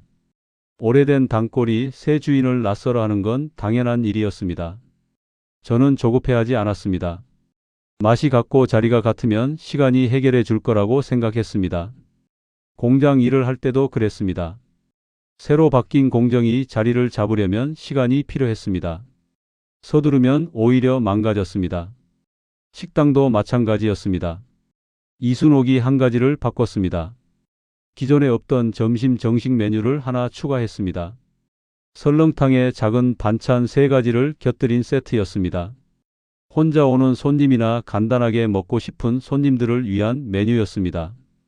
한광철에게 의견을 물었고 한광철은 해볼 만하다고 했습니다. 재료 부담이 크지 않다고 했습니다. 메뉴가 추가되고 나서 점심시간대에 혼자 오는 손님이 조금씩 늘었습니다. 근처 직장인들이었습니다. 작은 변화였지만 이순옥이 생각해낸 거라서 저는 기분이 좋았습니다. 이순옥이 그냥 서빙만 하는 사람이 아니라는 걸 김덕배는 처음부터 알아봤던 겁니다. 석 달이 지나면서 흐름이 달라졌습니다. 떠났던 단골 몇 명이 돌아왔습니다. 국물 맛이 그대로라고 했습니다. 한광철 덕분이었습니다. 저는 한광철한테 그 말을 전했습니다. 한광철은 아무 말도 하지 않았습니다. 국자로 육수를 한 번 더 저었습니다. 그게 한광철의 대답이었습니다. 저는 더 말하지 않았습니다. 말이 필요 없는 사람한테 굳이 말을 덧붙이는 건 예의가 아니었습니다. 가게를 인수하고 넉 달째 되던 날 아침이었습니다. 저는 새벽 5시에 가게 문을 열었습니다. 혼자였습니다. 한광철이 오기 전이었습니다. 불을 켜고 주방으로 들어가서 육수솥에 불을 올렸습니다. 솥이 달궈지면서 소리가 나기 시작했습니다. 낮게 끓어오르는 소리였습니다. 저는 그 소리를 들으면서 잠시 서 있었습니다. 4억 원을 잃고 낯선 도시에서 접시를 닦던 사람이 이제 이 가게의 주인이 됐습니다. 그게 실감이 나는 것 같기도 하고 아닌 것 같기도 했습니다. 하지만 한 가지는 분명했습니다. 매일 이 문을 열어야 한다는 것이었습니다. 오늘도 열었고 내일도 열 거였습니다. 그게 전부였습니다. 그리고 그게 충분했습니다. 가게를 인수하고 6달쯤 지났을 때였습니다. 평범한 화요일 점심이었습니다. 홀은 손님으로 가득 찼고 주방은 바빴습니다. 저는 한광철 옆에서 그릇을 나르고 있었습니다. 그때 주머니에서 진동이 왔습니다. 윤성준이었습니다. 바쁜 시간에 전화를 하는 아이가 아니었습니다. 저는 한광철한테 잠깐 나갔다 오겠다고 했습니다. 한광철이 고개를 끄덕였습니다. 골목 한쪽으로 나가서 전화를 받았습니다. 윤성준의 목소리가 흥분돼 있었습니다. 박성훈이 잡혔다고 했습니다. 저는 그 자리에서 멈췄습니다. 다시 물었습니다. 윤성준은 미국 연방수사국이 박성훈을 체포했다고 했습니다. 이민사기 혐의였고 피해자가 수십 명이었습니다. 피해 금액이 수십억 원에 달한다고 했습니다. 저희가 넣은 신고도 수사에 포함됐다고 했습니다. 저는 전화를 끊고 골목에 서 있었습니다. 점심 손님들이 오가는 소리가 들렸습니다. 식당에서 육수 냄새가 흘러나왔습니다. 하늘이 맑았습니다. 로스앤젤레스의 겨울 하늘은 푸르렀습니다. 저는 그 하늘을 잠시 올려다봤습니다. 아무 생각이 없었습니다. 생각이 오기 전에 몸이 먼저 반응했습니다. 눈이 뜨거워졌습니다. 저는 눈을 몇 번 깜빡였습니다. 식당 안으로 들어갔습니다. 이순옥이 주문을 받다가 저를 봤습니다. 표정이 이상했는지 눈썹을 살짝 올렸습니다. 저는 고개를 작게 끄덕였습니다. 나중에 말해줄 테니 지금은 일하자는 신호였습니다. 이순옥이 알아챘습니다. 다시 손님한테로 돌아갔습니다. 점심 장사가 끝나고 홀이 한산해졌을 때 이순옥을 불렀습니다. 주방 한쪽에 서서 말했습니다. 박성훈이 잡혔다고 했습니다. 이순옥은 아무 말도 하지 않았습니다. 저를 바라봤습니다. 그러다 눈물이 흘렀습니다. 소리 없이 흘렀습니다. 손으로 닦지도 않았습니다. 그냥 흘렀습니다. 저는 이순옥 어깨에 손을 얹었습니다. 그것만 했습니다. 말이 필요 없었습니다. 한광철이 주방에서 나오다가 우리를 보더니 조용히 다시 들어갔습니다. 눈치 있는 사람이었습니다. 그 배려가 고마웠습니다. 나중에 법률단체 담당자에게 연락이 왔습니다. 박성훈의 사무실에서 위조 서류가 대거 압수됐다고 했습니다. 벽에 걸려있던 자격증과 수료증이 모두 가짜였다고 했습니다. 이순옥이 처음부터 이상하다고 했던 그 액자들이었습니다. 비뚤어진 액자 속에 담긴 게 전부 거짓이었던 겁니다. 정부 인증 컨설턴트라는 것도 거짓이었고 수백 명을 영주권 취득까지 안내했다는 것도 거짓이었습니다. 처음부터 끝까지 꾸며낸 사람이었습니다. 저는 그 말을 듣고 이순옥한테 말했습니다. 당신이 처음부터 이상하다고 했잖아요. 라고 했습니다. 이순옥은 그래서 뭐가 달라지냐고 했습니다. 달라지는 건 없었습니다. 그래도 이순옥의 직감이 맞았다는 게 확인됐습니다. 그날 이순옥 말을 흘려들은 게 지금도 마음에 걸렸습니다. 앞으로는 이순옥이 이상하다고 하면 반드시 멈추겠다는 생각을 그때 다시 했습니다. 피해 금액을 돌려받는 건 어렵다고 했습니다. 박성훈이 돈을 이미 여러 경로로 분산시켜 놨다고 했습니다. 찾을 수 있는 금액이 전체의 일부에 불과하다고 했습니다. 피해자가 많아서 나눠도 얼마 되지 않을 거라고 했죠. 저는 크게 기대하지 않았습니다. 이미 그 돈이 없는 상태로 살아온 시간이 쌓였습니다. 없는 상태에 익숙해진 거라고 하면 좀 씁쓸하지만 사실이었습니다. 4억 원이 없어도 살 수 있다는 걸 몸으로 배웠습니다. 오히려 그게 더 단단한 것을 만들어줬습니다. 돈이 사라지면 남는 게 뭔지 알게 됐으니까요. 하지만 한 가지는 달라졌습니다. 마음에 맺혀 있던 게 풀리는 느낌이었습니다. 사기를 당하고 나서 오랫동안 제 판단력을 믿지 못했습니다. 그때 왜 서두른 건지, 왜 이순옥 말을 흘려들은 건지, 왜 계약서를 꼼꼼히 보지 않은 건지 계속 자책했습니다. 잠들기 전마다 그 장면이 떠올랐습니다. 박성훈이 계약서를 내밀던 장면, 이순옥이 액자를 보며 이상하다고 하던 장면, 도장을 찍던 장면. 그 장면들이 반복됐습니다. 그런데 박성훈이 처음부터 그렇게 설계한 사람이었다는 게 밝혀지고 나니 그 자책이 조금 가벼워졌습니다. 나쁜 사람한테 당한 거였습니다. 내가 어리석었던 게 전부가 아니었습니다. 그 생각이 오랫동안 필요했던 것 같았습니다. 그날 저녁 가게 문을 닫고 이순옥과 근처 술집에 들어갔습니다. 저는 술을 많이 마시지 않지만 그날은 맥주를 한 병 시켰습니다. 이순옥은 소주를 한 잔 따랐습니다. 건배를 해야 했는데 무슨 말로 해야 할지 몰랐습니다. 기쁘다고 하기엔 돌려받은 게 없었고 다행이라고 하기엔 잃은 게 너무 컸습니다. 이순옥이 먼저 말했습니다. 그냥 고생했다고 하자고 했습니다. 저는 고개를 끄덕였습니다. 잔을 부딪혔습니다.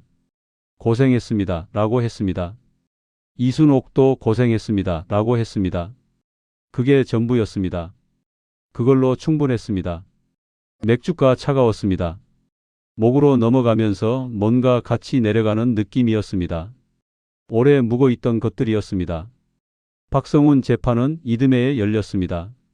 저는 직접 참석하지 않았습니다. 법률 단체 담당자가 결과를 알려줬습니다. 징역 7년이 선고됐다고 했습니다. 저는 그 소식을 주방에서 들었습니다. 아침 육수를 저으면서 전화를 받았습니다. 담당자가 말을 마치고 나서 어떠냐고 물었습니다. 저는 잠시 생각했습니다. 시원하냐고 물으면 시원하다고 해야 할 것 같았고 허탈하냐고 물으면 허탈하다고 해야 할 것 같았습니다. 하지만 솔직히 말하면 둘 다 아니었습니다. 그냥 끝났다는 생각이었습니다. 오래 끌고 다니던 무게가 내려진 느낌이었습니다. 저는 담당자한테 고맙다고 했습니다. 전화를 끊었습니다. 국자를 다시 들었습니다. 육수를 저었습니다. 할 일이 있었습니다. 오늘도 점심 손님이 올 거였습니다. 그게 지금 저한테 가장 중요한 일이었습니다. 이순옥한테는 저녁에 말했습니다. 이순옥은 잠시 눈을 감았습니다. 그리고 말했습니다. 잘 됐다고 했습니다. 두 글자였습니다. 하지만 그 두 글자 안에 많은 것들이 들어 있었습니다. 저는 고개를 끄덕였습니다. 그날 밤 오랜만에 잠이 일찍 왔습니다. 눈을 감으면 박성훈이 계약서를 내밀던 장면이 떠오르던 밤들이 있었습니다. 그날 밤은 그 장면이 오지 않았습니다. 그냥 잠이 왔습니다.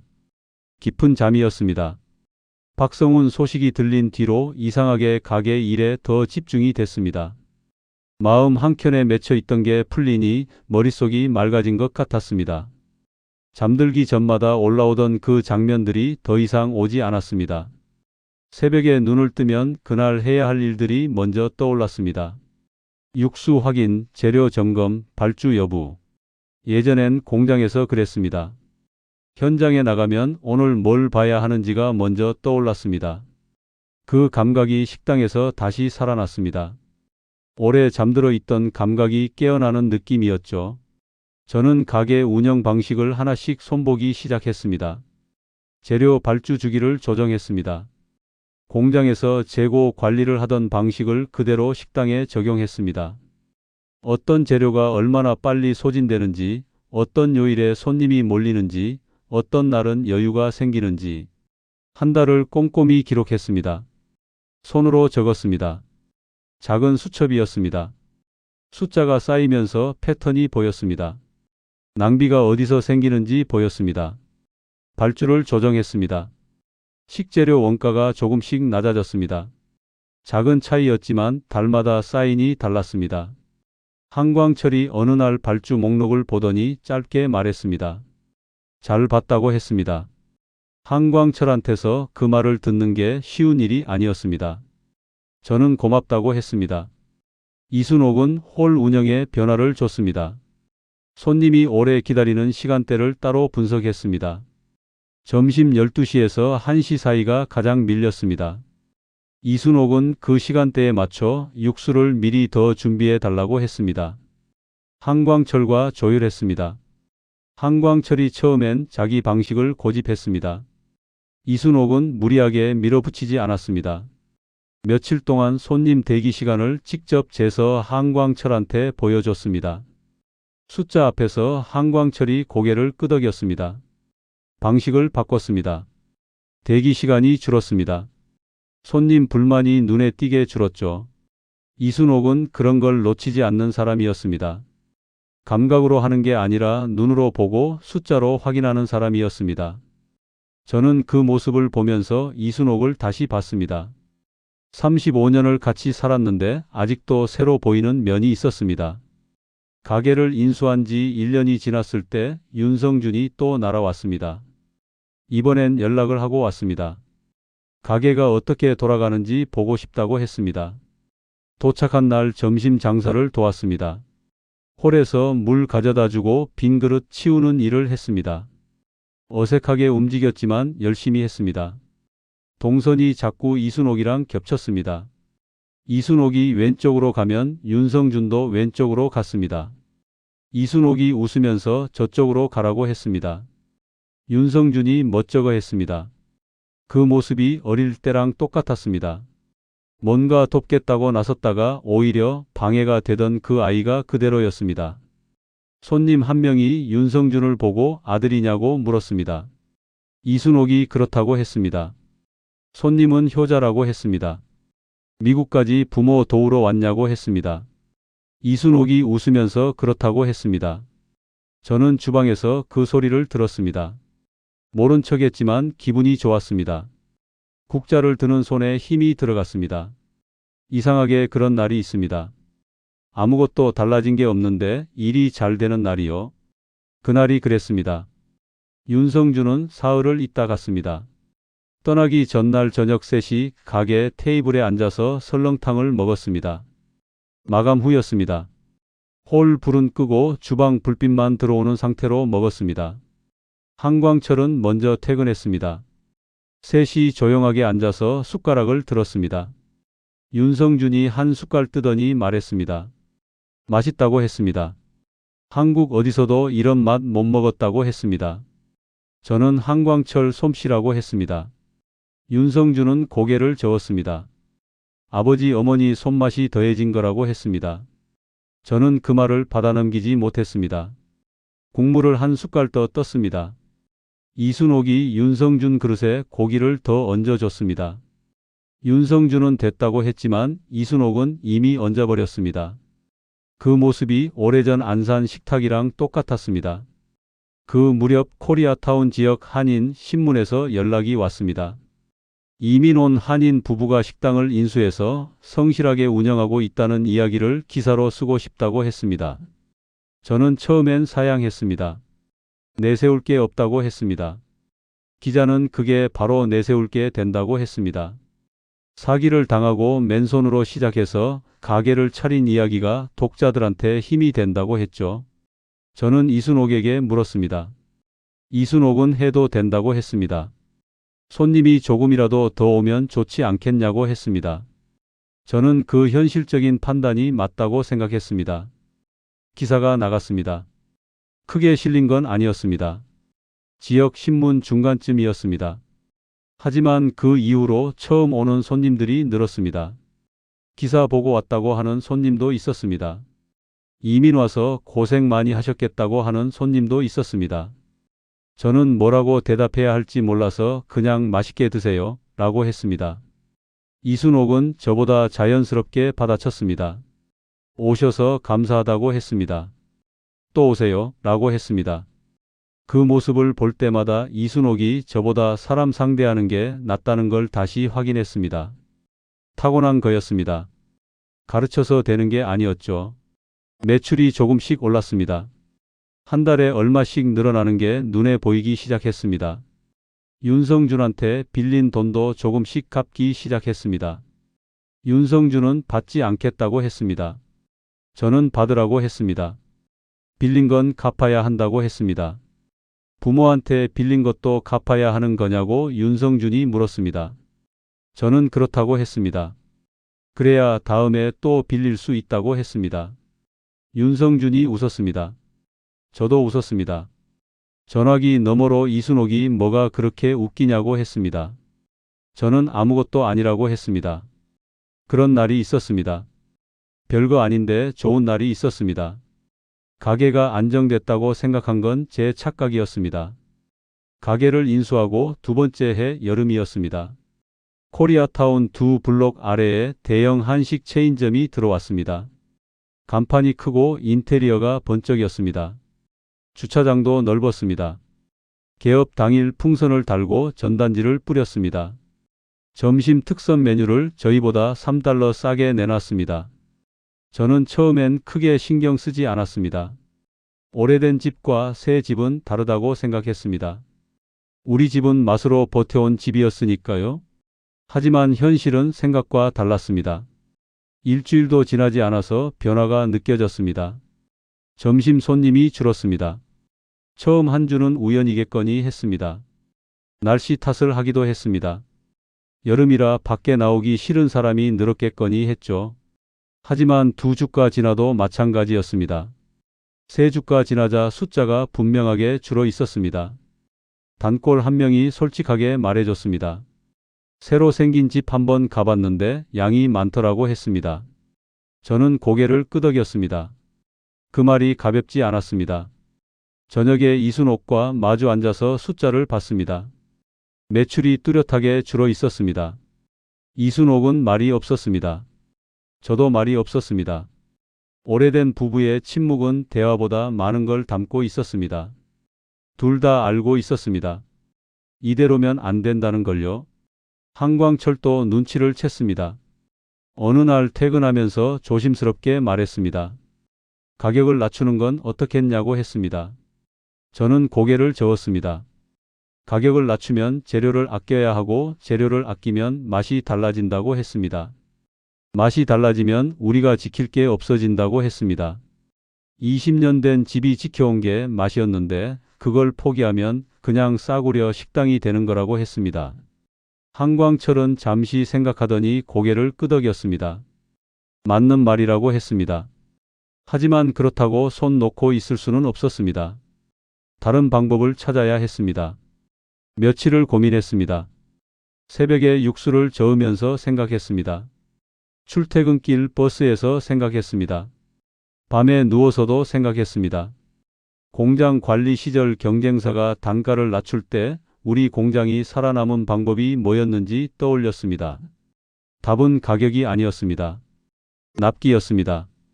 필요한 순간에 정확하게 대응하는 것이었습니다. 식당으로 치면 손님이 원하는 시간에 원하는 방식으로 음식을 내는 거였습니다. 저는 그 생각을 이순옥한테 말했습니다. 이순옥이 듣더니 눈빛이 달라졌습니다. 뭔가 떠오른 사람의 눈빛이었습니다. 이순옥이 먼저 아이디어를 냈습니다. 단골 손님들한테 작은 서비스를 하자고 했습니다. 10번 오면 한 번 서비스를 주는 방식이었습니다. 비용이 크지 않으면서 단골을 붙잡는 방법이었죠. 저는 좋다고 했습니다. 이순옥이 직접 카드를 만들었습니다. 손으로 쓴 카드였습니다. 덕변에 설렁탕 단골 카드라고 적혀 있었습니다. 도장 찍는 칸이 10개였습니다. 투박했지만 오히려 그게 진심처럼 보였습니다. 단골 손님들이 카드를 받으면서 웃었습니다. 이런 거 오랜만이라고 했습니다. 요즘 다 앱으로 하는데 이게 더 정겹다고 하는 손님도 있었습니다. 이순옥이 그 말을 듣고 흐뭇해했습니다. 그것만으로는 부족했습니다. 저는 포장 판매를 시작하기로 했습니다. 점심시간에 자리에 앉아 먹을 시간이 없는 손님들을 위한 거였습니다. 육수를 컵에 담고 고기를 따로 포장하는 방식이었습니다. 처음엔 어설펐습니다. 포장 용기를 맞추는 것도 일이었고 새는 것 없이 밀봉하는 것도 익혀야 했습니다. 한광철이 처음엔 번거롭다고 했습니다. 주방 흐름이 끊긴다고 했죠. 저는 한 달만 해보자고 했습니다.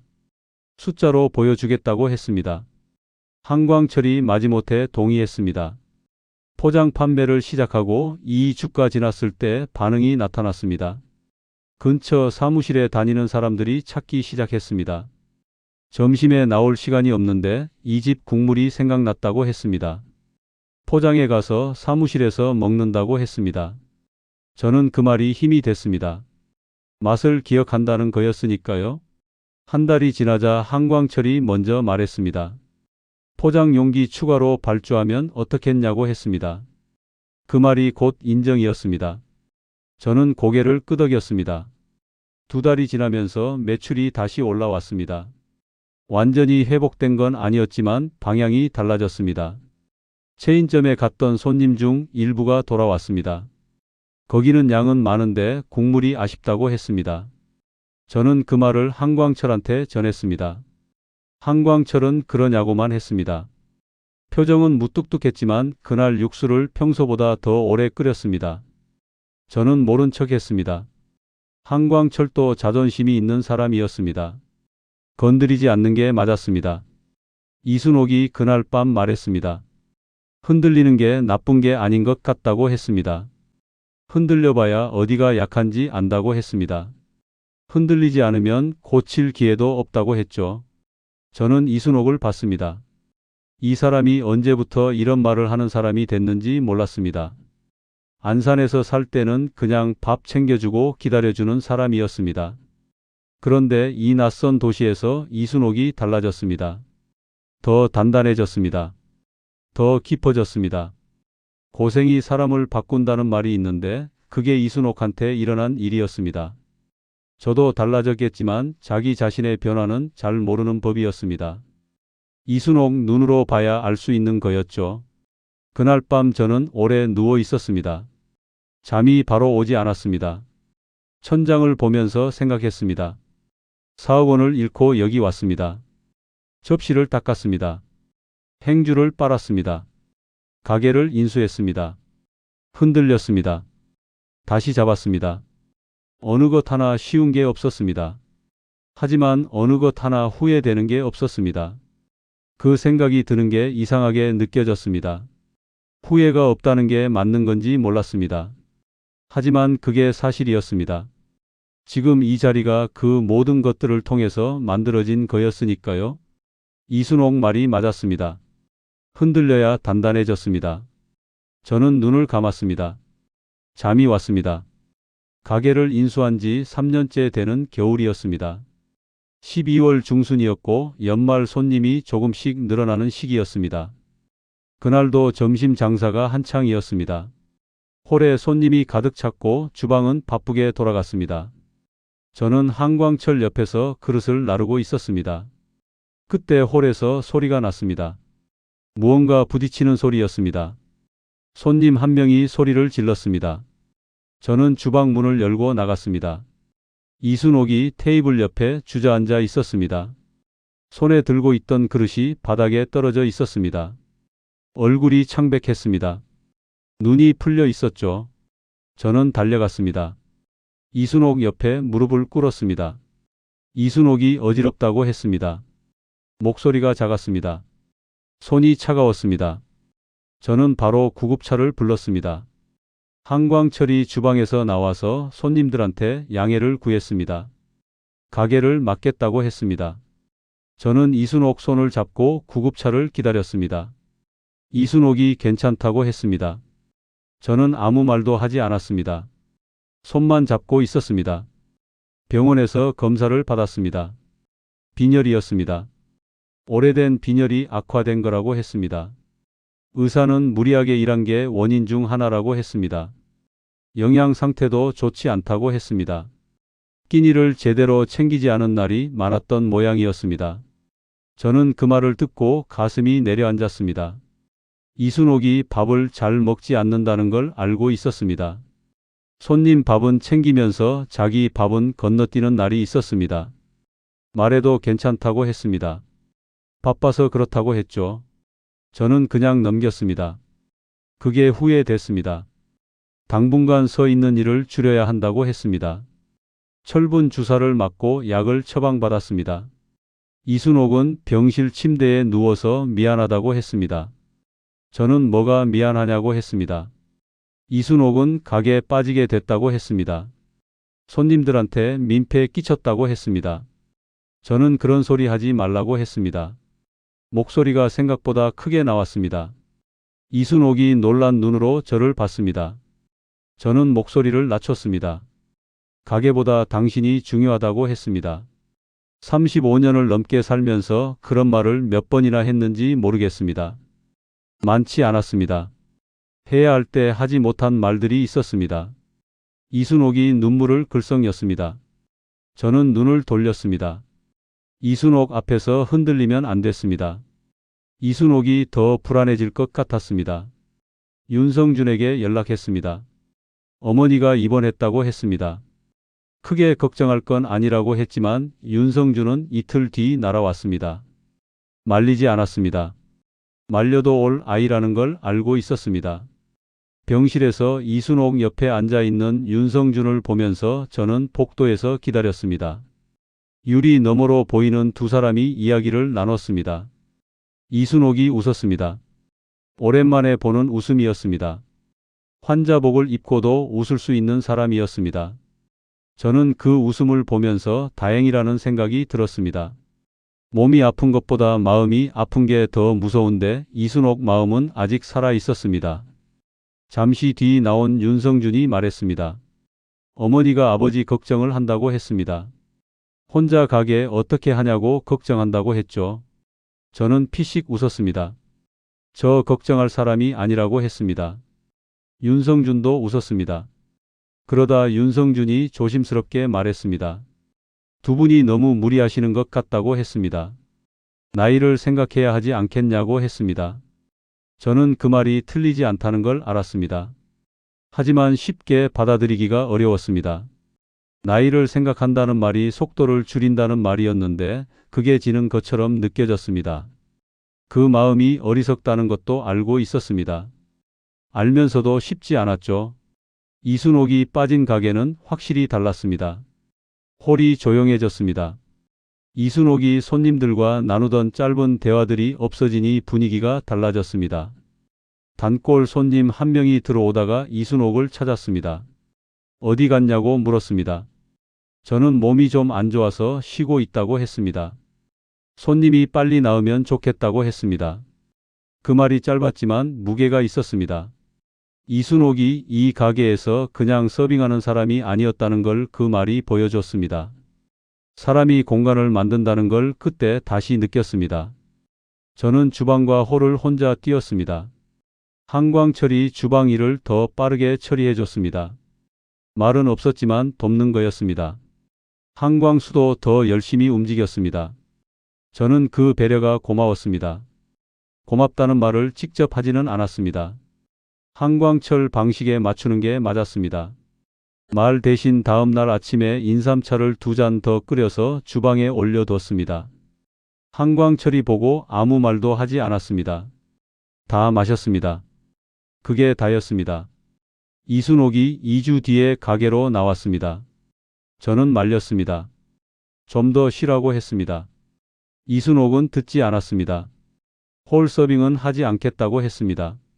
계산과 주문 받는 것만 하겠다고 했습니다. 앉아서 할 수 있는 일만 하겠다고 했죠. 저는 더 말리지 않았습니다. 이순옥이 한번 마음을 정하면 바꾸지 않는다는 걸 35년이 넘는 세월이 알려줬습니다. 이순옥이 가게에 나와 있는 것만으로 분위기가 달라졌습니다. 손님들이 반겼습니다. 많이 아팠냐고 물었습니다. 이순옥은 별것 아니라고 했습니다. 오히려 손님들을 안심시켰습니다. 그게 이순옥이었습니다. 자기가 아픈데도 상대방 걱정을 먼저 하는 사람이었습니다. 그 즈음 김덕배에게서 연락이 왔습니다. 오랜만이었습니다. 가게 잘 되냐고 물었습니다. 저는 잘 되고 있다고 했습니다. 이름 지켜줘서 고맙다고 했습니다. 지나가다 간판 보면 기분이 좋다고 했습니다. 저는 가게가 덕분이라고 했습니다. 김덕배는 짧게 웃었습니다. 몸은 어떠냐고 물었습니다. 투석 잘 받고 있다고 했습니다. 힘들지 않냐고 물었습니다. 김덕배는 말했습니다. 살아있는 거라고 했습니다. 그 말이 짧았지만 오래 남았습니다. 투석을 받으면서도 살아있는 거라고 말하는 사람이었습니다. 불평 한마디 없이 그 말을 했습니다. 저는 그 말을 오래 생각했습니다. 이순옥이 쓰러진 것도 가게가 흔들린 것도 다 살아있는 거라는 생각이 들었습니다. 살아있어야 흔들리기도 하고 쓰러지기도 하는 거였습니다. 김덕배가 알게 모르게 저한테 많은 걸 가르쳐준 사람이었습니다. 이순옥이 쓰러진 일이 저한테는 경고였습니다. 버티는 것도 중요하지만 버티는 사람을 챙기는 게 먼저라는 것이었습니다. 저는 그 뒤로 이순옥 몸 상태를 더 자주 살폈습니다. 밥을 제대로 먹었는지 확인했습니다. 무리하는 것 같으면 말했습니다. 이순옥은 처음엔 괜찮다고 했지만 점점 제 말을 들었습니다. 우리 둘 다 나이가 있었습니다. 젊었을 때처럼 밀어붙이면 안 됐습니다. 속도를 조금 낮추더라도 오래 가는 게 맞았습니다.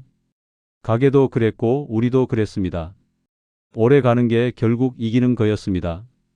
가게를 인수한 지 5년이 됐습니다. 저는 67이 됐고 이순옥은 64이 됐습니다. 한국을 떠나올 때만 해도 이렇게 될 줄은 몰랐습니다. 4억 원을 잃고 낯선 땅에서 접시를 닦던 사람이 식당 주인이 될 거라고 생각한 적이 없었습니다. 그런데 됐습니다. 거창하지 않았습니다. 부자가 된 것도 아니었습니다. 화려해진 것도 아니었죠. 하지만 우리 손으로 만든 자리가 생겼습니다. 아무도 빼앗아 갈 수 없는 자리였습니다. 돈으로 산 게 아니라 시간으로 만든 자리였습니다. 그게 달랐습니다. 그게 전부였습니다.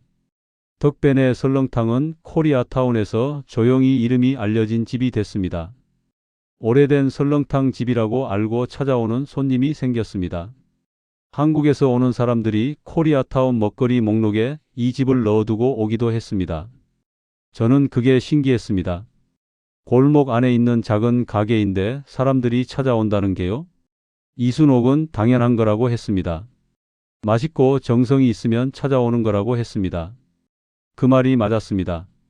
화려한 간판이 사람을 부르는 게 아니었습니다. 맛이 기억을 만들고 기억이 발걸음을 데려오는 거였습니다. 한광철은 여전히 주방을 지켰습니다. 동생 한광수도 자리를 잡았습니다. 처음엔 실수가 많고 말이 많던 아이가 어느새 형 옆에서 묵묵하게 움직이고 있었습니다. 한광철이 가르친 거였습니다. 말로 가르치지 않았습니다. 옆에서 보여줬습니다. 그게 한광철 방식이었고 저도 공장에서 그렇게 배웠습니다. 일은 결국 옆에서 보고 몸으로 익히는 거였습니다. 어느 날 한광수가 혼자 육수를 내렸습니다. 한광철이 자리를 비운 날이었습니다. 저는 한 숟갈 떠봤습니다. 맛이 달랐습니다. 한광철 것과 완전히 같지는 않았지만 이 집 맛이었습니다. 저는 한광수한테 잘 됐다고 했습니다. 한광수가 귀를 긁적였습니다. 형이랑 똑같은 버릇이었습니다. 윤성준이 그해 연말에 왔습니다. 이번엔 혼자가 아니었습니다. 여자친구를 데려왔습니다. 공항에서 처음 봤을 때 이순옥이 저한테 작게 말했습니다. 눈빛이 좋다고 했습니다. 저는 그냥 고개를 끄덕였습니다. 겉으로는 별 말을 하지 않았습니다. 하지만 윤성준이 옆에 앉은 사람을 보는 눈빛을 봤습니다. 오래 보지 않아도 알 수 있는 눈빛이었습니다. 저도 이순옥을 처음 봤을 때 그런 눈빛이었는지 모르겠습니다. 아마 그랬겠죠. 그래서 35년이 넘었으니까요. 저녁에 마감하고 나서 넷이 테이블에 앉았습니다. 이순옥이 설렁탕을 한 상 차렸습니다. 윤성준 여자친구는 국물을 한 숟갈 먹더니 진짜 맛있다고 했습니다. 눈이 커졌습니다. 이순옥이 좋아했습니다. 저는 주방 쪽을 힐끔 봤습니다. 한광철이 퇴근하기 전에 들었으면 좋겠다는 생각이 들었습니다. 이순옥이 윤성준 여자친구 그릇에 고기를 더 얹어줬습니다. 처음 보는 사람인데도 그랬습니다. 이순옥은 원래 그런 사람이었습니다. 밥상 앞에서는 다 식구였습니다. 윤성준이 옆에서 웃었습니다. 저도 웃었습니다. 그 웃음이 자연스러웠습니다. 꾸민 게 아니었습니다. 오랜만에 그런 저녁이었습니다. 김덕배가 그해 겨울에 가게에 들렀습니다. 1년에 한두 번 불쑥 나타나는 게 버릇이 됐습니다. 홀에 앉아서 설렁탕 한 그릇을 시켰습니다. 이순옥이 직접 가져다 줬습니다. 김덕배는 한 숟갈 떠먹더니 오래 말이 없었습니다. 그러다 말했습니다. 내 것보다 낫다고 했습니다. 저는 그 말이 과찬이라고 했습니다. 김덕배는 고개를 저었습니다. 진심이라고 했습니다. 20년 넘게 이 육수를 끓인 사람이 하는 말이었습니다. 진심 아닌 말을 하는 사람이 아니라는 걸 알고 있었습니다. 저는 주방으로 들어가서 한광철한테 그 말을 그대로 전했습니다. 한광철이 국자를 들고 잠시 멈췄습니다. 그리고 다시 저었습니다. 아무 말이 없었습니다. 하지만 어깨가 조금 올라간 것 같았습니다. 저는 모른 척하고 나왔습니다. 저는 가끔 인천공항에서 비행기를 타던 날을 떠올립니다. 캐리어 2개를 끌고 아들과 악수를 하던 날이요. 그날 저는 뭘 기대하고 떠났는지 솔직히 잘 모르겠습니다. 기대보다 막막함이 컸습니다. 가진 걸 다 잃고 낯선 땅으로 간다는 게 용기였는지 무모함이었는지 지금도 모르겠습니다. 아마 둘 다였을 겁니다. 용기와 무모함은 결과가 나오기 전까지는 구분이 안 되는 거니까요. 결과가 나왔습니다. 이 자리가 결과였습니다. 이순옥한테 물어본 적이 있습니다. 후회하냐고요? 이순옥은 잠시 생각하더니 말했습니다. 처음부터 다시 하면 또 같은 길로 왔을 것 같다고 했습니다. 박성훈한테 사기당하는 것까지 포함해서요. 저는 그게 무슨 말이냐고 했습니다. 이순옥은 말했습니다. 그 일이 없었으면 이 가게도 없었고 이 자리도 없었을 거라고 했습니다. 돌아오는 길이 없어야 새로운 길이 생긴다고 했습니다. 고생한 만큼 내 것이 됐다고 했죠. 저는 그 말을 듣고 오래 말이 없었습니다. 이순옥이 맞았습니다. 쉽게 얻은 건 쉽게 잃습니다. 우리가 만든 이 자리는 그냥 생긴 게 아니었습니다. 접시를 닫고 행주를 빨고 발이 붓도록 뛰면서 만든 자리였습니다. 그 시간들이 쌓여서 이 자리가 됐습니다. 저는 오늘도 새벽 5시에 일어납니다. 가게로 걸어가면서 코리아타운 새벽 공기를 마십니다. 건조하고 서늘합니다. 이 도시에 처음 내렸을 때 맡았던 공기와 같은 공기입니다. 그때는 낯설었는데 이제는 익숙합니다.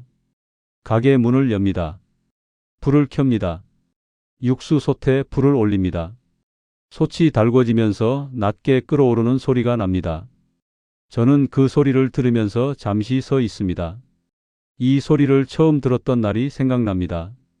한광철 옆에서 행주를 빨던 날이었습니다. 그날과 지금이 같은 소리입니다. 변하지 않은 게 있다는 게 좋습니다. 이순옥이 6시 반에 옵니다. 홀 불을 켜고 테이블을 닦습니다. 한광철이 7시에 옵니다. 한광수가 뒤따라옵니다. 점심 손님이 옵니다. 설렁탕이 나갑니다. 저녁 손님이 옵니다. 하루가 지납니다. 문을 닫습니다. 내일 또 엽니다. 그게 전부입니다. 그리고 그게 충분합니다. 벽에 붙은 메모지 2장이 아직 거기 있습니다. 김덕배가 쓴 것과 제가 쓴 것이요. 잘 버티는 사람이 결국 남는다. 오늘도 문을 열었습니다. 저는 그 두 문장이 저희 이야기의 전부라고 생각합니다. 버텼고 열었습니다. 그게 다였습니다. 그리고 그게 전부였습니다.